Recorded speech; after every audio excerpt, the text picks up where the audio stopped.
अरे मम्मी, काहे झूठ बोल रही हो कि घर में अकेले बोर हो रही हो? घर में मैं भी तो हूँ, तो तुम अकेले कहाँ हुई? और पिछले 2 घंटे से तुम टीवी से चिपक कर एक के बाद एक सीरियल देखे जा रही हो। कभी कुमकुम भाग गया तो कभी कुंडली भाग गया, कभी ये भाग गया तो कभी वो भाग गया। सब भागने में ही लगे हुए हैं, तो सालों मैराथन दौड़ दो, कुछ तो प्राइज जीतोगे। और ये क्या है, कभी पवित्र रिश्ता तो कभी ये रिश्ते हैं प्यार के। और ये बताओ, ये जो सीरियल है, ये रिश्ता क्या कहलाता है? ये जो पिछले 5 सालों से चलता आ रहा है, इन सालों को अभी तक पता नहीं चला कि इनका ये रिश्ता क्या कहलाता है। बोर हो रही हूँ। अरे मम्मी, तुम्हारे ये बोर सीरियल देख देख कर बोर तो मैं हो गया हूँ।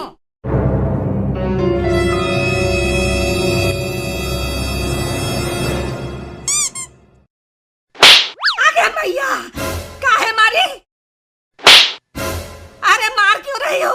अपने इकलौते बेटे को कोई ऐसे मारता है क्या कि उसकी कनपट्टी लाल हो जाए? खबरदार जो मेरे सीरियल के बारे में एक लफ्ज भी कहा, वरना मार मार के मुंह ऐसा लाल करूंगी कि 5 दिन तक मैं खुद नहीं पहचान पाऊंगी कि तुम मेरे बेटे हो। अब बचा ही क्या है लाल करने के लिए? दोनों कनपट्टी तो लाल कर ही चुकी हो, सिर्फ नाक ही तो बचा है, उसको भी लाल कर दो ना।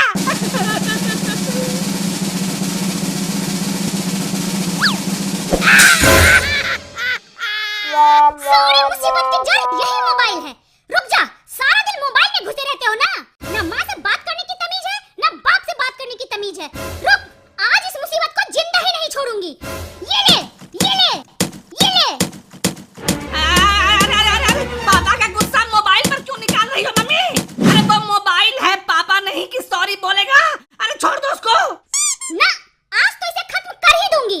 सारा टंटा ही समाप्त हो जाएगा साला। अरे छोड़ दो मम्मी, छोड़ दो, अब मेरे मोबाइल को छोड़ दो प्लीज। अगर वो मर गया तो मैं भी जिंदा नहीं रह पाऊंगा। मैं पबजी कैसे खेलूंगा मम्मी? मैं सन्नी लियोनी की फिल्म, अब मेरा मतलब है कि मैं सन्नी देओल की फिल्म कैसे देखूंगा मम्मी? ना, आज तो इसे खत्म कर ही दूंगी। नहीं मम्मी, नहीं छोड़ दो मम्मी, अब मेरे मोबाइल को छोड़ दो। तुम्हें तुम्हारे इकलौते पति की कसम, अपने इकलौते बेटे की इकलौते मोबाइल को छोड़ दो मम्मी। इकलौता पति? ये इकलौता पति क्या होता है? हर औरत का एक ही पति होता है। कभी सुना है किसी को दर्जन भर पति हो? हैं? हाँ सुना है ना, द्रौपदी के, उसके 5 पति थे। अरे कोई है जगह हुआ कि सब सो गए? आ गए महाशय। हाँ आ गया। आए ही क्यों, उधर ही रह जाते। जरूरत क्या थी आने की? भूख लगी थी तो आ गया। क्यों, बाहर में गुलछर्रे उड़ा रहे थे तब भूख नहीं लगी थी? जो खाना खाने के लिए मुंह उठाकर घर चले आए। देखो, ज्यादा दिमाग का भट्टा मत बनाया करो। पापा, भरता बैगन का बनता है और दिमाग का दही बनता है। हाँ भाई, ज्यादा दिमाग का दही और बैंगन का भरता मत बनाया करो। जब बाहर गुलछर्रे उड़ा रहे थे तब कोई दिक्कत नहीं थी, और घर में आते ही तुम्हारा दिमाग खराब होने लगा। गुलछर्रे? अरे गुलछर्रे तो तुम उड़ाती हो। सारा दिन बैठकर बकवास सीरियल देखती रहती हो। मुझे भूख लगी रहती है, खाना परोसने बोलता हूँ तो अभी आई कहकर टीवी से चिपकी रहती हो, और मैं इधर मनाता रहता हूँ कि भगवान जल्दी से ब्रेक आए तो ये महारानी उठकर मुझे खाना परोसे। पापा, आपको शायद पता नहीं है, पानी में बैठी हुई भैंस और सीरियल देखने बैठी हुई औरत दोनों जल्दी नहीं उठती। आगे मैया। भैंस? तू मेरी तुलना भैंस से कर रहा है? नहीं मम्मी नहीं, अब मैं तुम्हारी तुलना भैंस से नहीं कर रहा था। मैं तो भैंस की तुलना तुमसे कर रहा था। अब कहाँ भैंस और कहाँ तुम? तुमसे तो मैं बाद में निपटूंगी।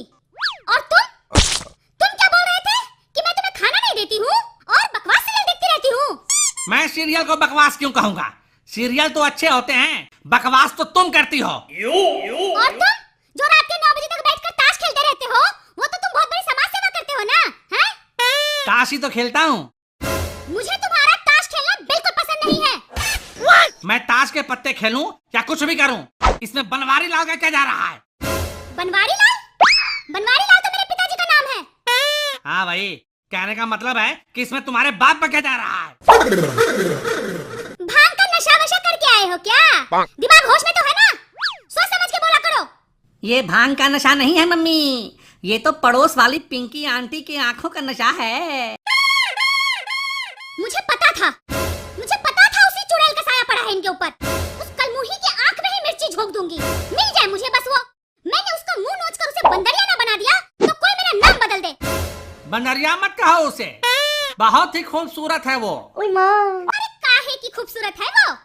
4 किलो मेकअप और 2 किलो लिपस्टिक पोत कर घूमती है चुड़ैल। तो तुम्हारी कलकत्ता वाली बहन भी तो इतना ही मेकअप लगाती है, उसकी तो तुम बहुत तारीफ करती हो। अब जो तारीफ के काबिल होगा उसकी तारीफ तो करनी ही पड़ेगी ना। हाँ बढ़िया है, मुझे तो किसी भी एंगल से वो तारीफ के काबिल नहीं लगती है। अरे बाप रे, तुमसे लड़ाई के चक्कर में मैं तो असली बात ही भूल गई। असली बात? कौन सी असली बात? मेरी बहन ने फोन किया था, वो आज यहाँ आने वाली थी। उसने बोला था कि जीजाजी को स्टेशन भेज देना रिसीव करने के लिए। कौन सी बहन आ रही है तुम्हारी? वो कलकत्ता वाली क्या, जो किसी भी एंगल से तारीफ के काबिल नहीं है? नहीं वो नहीं। तो फिर कौन? और कौन सी बहन है तुम्हारी? है, एक बहुत ही दूर के रिश्ते की बहन है। कहाँ से आ रही है? मुंबई से। मुंबई तो यहाँ से बहुत दूर है। तभी तो वो दूर की रिश्ते की बहन है। ट्रेन कितने बजे आने वाली थी? 8 बजे। अब तो 10 बज गए, अब तक तो वो वापस भी चली गई होगी। अरे अब इतनी रात को कौन आ गया?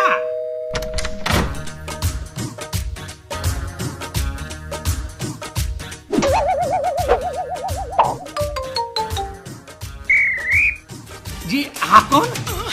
हमको नहीं पहचाने? हम आपकी साली है जीजा जी, चंपा। आप हमको स्टेशन पे लेने क्यों नहीं आए? अब घुसने भी नहीं दीजिएगा क्या? अंदर नहीं आने दीजिएगा क्या, जो दरवाजा छेक के खड़े हैं? चलिए हटिए। दीदी हम आ गए। इतनी सुंदर साली, साला मैं स्टेशन क्यों नहीं गया इसको लेने? बाइक पर पीछे बैठा कर लाता, वो भी गड्ढे वाले रास्ते से।